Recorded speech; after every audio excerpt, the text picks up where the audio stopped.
get a grip.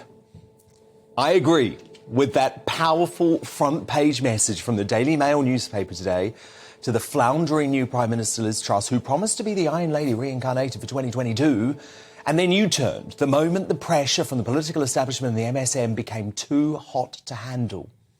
The problem is now that the bitter and twisted Truss opposition within her own party has become empowered.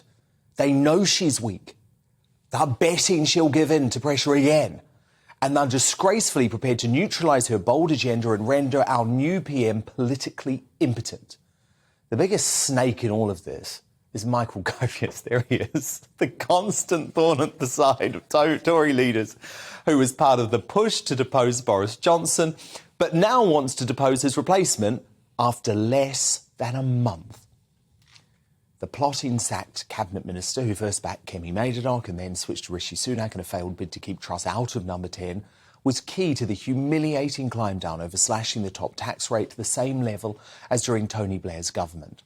Now he's trying to engineer another embarrassing U-turn over Truss's desire to reject increasing benefits at the rate of inflation and instead fix them at the growth of average earnings, so as not to punish people who are working hard in the private sector while facing lower than inflation salary increases.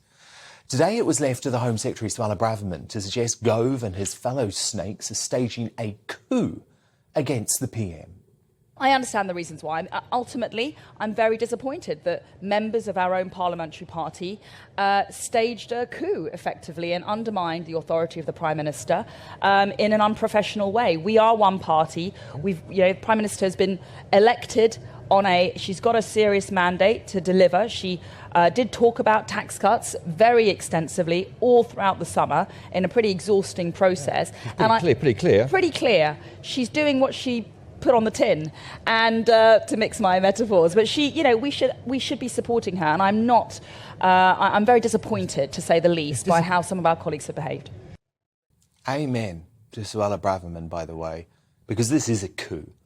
Fracking is the next issue wet Tories are targeting for a Truss U-turn, and even her ministers know the mood is so febrile they can say to hell with cabinet collective responsibility in an attempt to pressure her into back-downs in public, like the Leader of the House and her former leadership rival Penny Mordaunt, who made it clear she opposes the PM's benefits plans during a radio interview with some odd bloke this morning.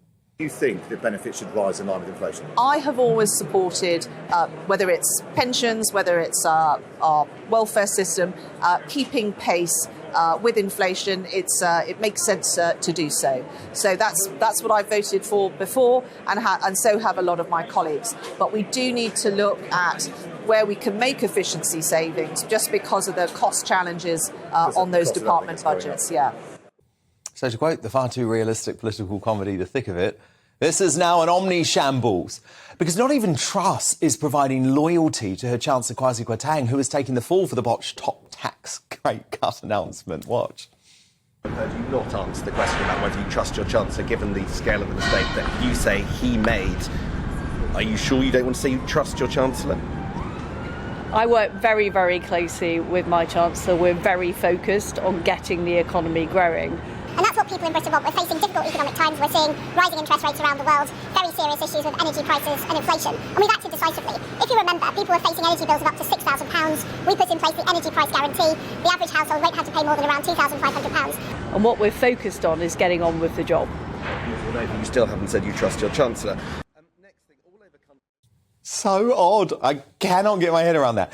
But it is amazing how the blob have already got their way and torpedoed the straight-talking, no-nonsense Truss who answered every question directly while on the campaign trail. Even Truss supporters are despondent at what's gone down. One minister told The Sun they've taken the bat off Boris, broken it into pieces and given chunks to the different warring sides to beat each other with. It's like Lord of the Flies. Another who supports Truss told The Times, I'm livid. I begged her not to back down. She's now totally owned by them. Whatever the dickheads and the One Nation group want, she now has to give them. It's just so weak. It's pathetic.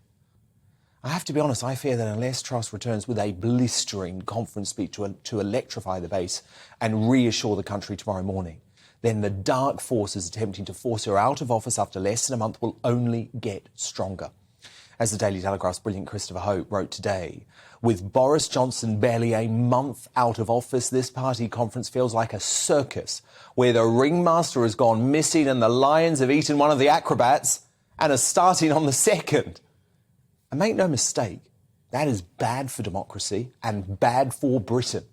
I desperately want Truss to get her premiership back on track. I am backing her because 2 years of inertia and Tory civil war will deliver the nightmare Starmer-Sturgeon coalition from hell. But how can she do it when she refuses to say she trusts her Chancellor or rule out further U-turns?